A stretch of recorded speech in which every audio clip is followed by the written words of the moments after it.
8:24 Epigmenio, entonces el infierno por ellos tan temido. Concluimos con esta reflexión que hacías antes de ir al corte. Sí, creo que la oposición, cualquier oposición, en un proceso democrático, con un pueblo que merece ser informado con la verdad, hay hechos relevantes que mostrar de uno y otro lado,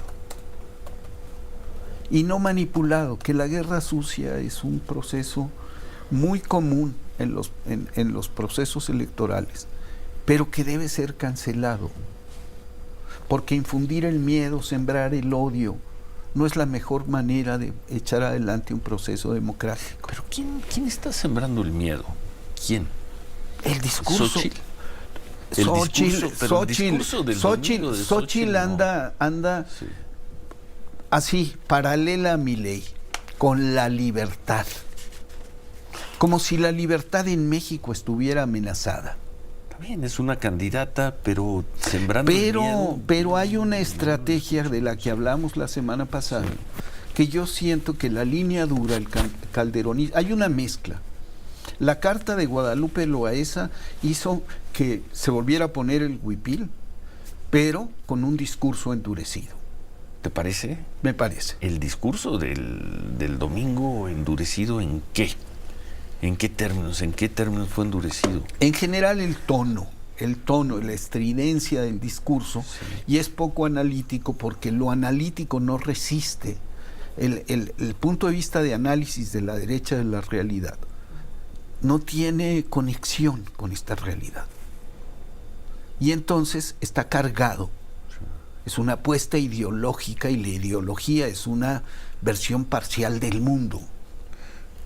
Pues es una campaña, pues no todos. Sí, pero insisto, las campañas, sí, en una democracia madura que va consolidándose, debieran funcionar con otros criterios. Fíjate lo que escribe hoy en las mismas páginas que escribes tú en Milenio, Héctor Aguilar Camín, dice, habla sobre precisamente el discurso de Xóchitl del domingo, y dice, la narrativa incluye un diagnóstico de los fracasos del gobierno y un tono de combate que no había. Pues es una campaña. El tono de combate que, sí, no había, sí, es precisamente de lo que hablo, el endurecimiento del discurso, que va acompañado por una acción en redes, que va acompañado por un crispamiento general en las redes, en general. Las siempre crispadas redes. No, pero también en WhatsApp, también en muchos siempre crispado WhatsApp. Bueno. Sí. ¿Cuándo no ha estado crispado WhatsApp? Pero hoy hay un diseño que está operando, y que está operando con cierta eficiencia en un sector, en una minoría. Por eso digo que la guerra psicológica tiene un problema. No confunde al enemigo, confunde al amigo también. Pues lo veré. Pero dice, por ejemplo, tomo lo que está usted diciendo, una de las hipótesis que hoy maneja Raimundo Riva Palacio en el Financiero precisamente remarca esto, esta inquietud aparentemente en Palacio Nacional de que esté permeando el discurso de la inseguridad, como en su momento lo hizo el presidente. El presidente hablaba de pacificación, pero hablaba de inseguridad. Hoy pareciera, insisto, es hipótesis de Raimundo, que este discurso que usted bien dice, lo acaba de decir, en una cierta base estaría permeando con preocupación. ¿De qué? Sí, ya él está sentado, ¿no?, en el escritorio de López Obrador, y oye cuando habla López Obrador y dice, estoy preocupadísimo por la seguridad, y entonces al mismo tiempo tiene el don de la ubicuidad. Está sentado con el secretario de Defensa y escuchando a los dos hablar por teléfono. Ese es el periodismo que hace Raimundo Riva.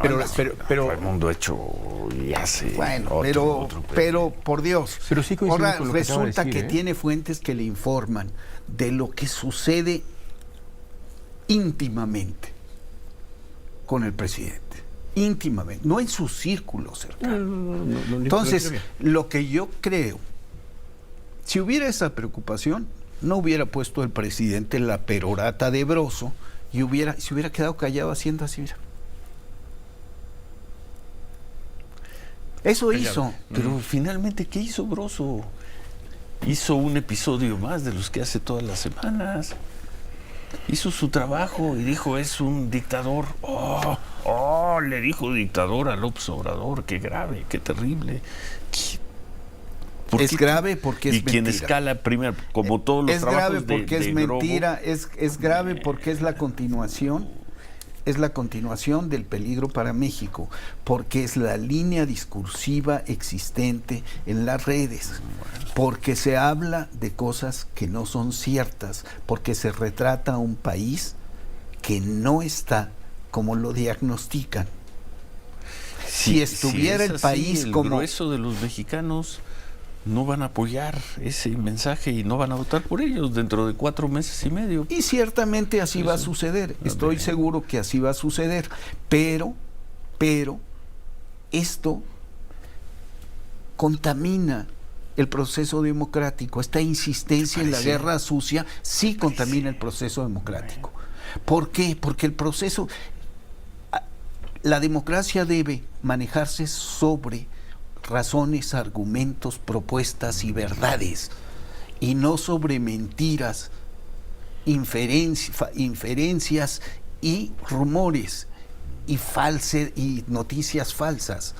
Esa proliferación crea un clima muy pernicioso que no infecta. En el último año ha afectado la actividad de la sociedad, la vida cotidiana de la sociedad. Un rumor. Uno, el que se te ocurra en el país. Insisto, ¿Cuál? Afecta a una minoría, la enferma, a esa minoría la enferma. Y no conviene en este país que haya... ¿Esa minoría quiénes son? ¿Es el equipo que rodea? No, esa minoría son los que votan por la derecha conservadora. Pues si es tan minoría, ¿cuál es el problema? Van a ser derrotados. Porque de todas maneras, esa minoría en ese nivel de enfermedad y de obsesión, crea un clima ríspido y crea un clima que propicia la violencia política de otro tipo. Y eso no hay que hacerlo. La violencia política que estamos viendo es otra vez grupos criminales matando políticos. Y no tiene nada que ver con Broso. No tiene absolutamente nada que ver con la Broso. Violencia Esa es la violencia política. La violencia que hemos política visto este año, y podemos revisar cada uno de los 4 o 5 casos. Estoy hablando de otra cosa. Yo estoy hablando de la violencia donde matan a las personas. No, yo estoy hablando del clima de violencia que puede justificar otro tipo de acciones. Que puede. Estoy hablando de lo que ya pasó. Así se previene.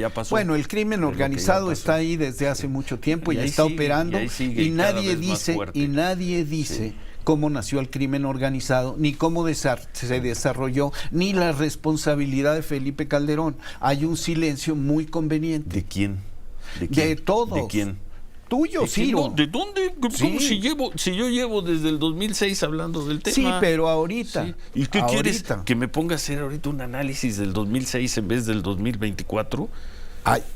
Hacer el análisis del 2024, hacer el análisis del 2024 implica no perder de vista lo sucedido en el 2006, porque de eso estamos pagando. Muy bien, entonces no hablemos de las personas secuestradas la semana pasada, hablemos de la génesis. No simplifiques. No, sí simplifiques. Yo no estoy diciendo eso. No estoy diciendo eso. No reduzcas mi argumentación de manera tan simplista. Tu argumentación es reduccionista. No, perdón. No le dan mi argumentación tiene que ver con cuando se interpretan los hechos que suceden hoy. También hay que vincularlos con el origen, la génesis, la forma en que nacieron estos hechos. Eso hay que hacerlo. Se puede en este momento marcar una génesis en el 1 de diciembre del 2018, cuando asumió este gobierno. Ya pasaron 5 años. Y lo que quieren con ese discurso es analicen el pasado. Que ya lo hemos analizado, no solo lo hemos analizado, Epigmenio, lo hemos cronicado y lo hemos documentado, lo hemos documentado por muchos años. Ahora, en vez de que hablemos de Texcapilla, quieren que hablemos de Genaro García Luna. Nadie. Entonces, hay que hablar de Texcapilla. En Palacio Nacional.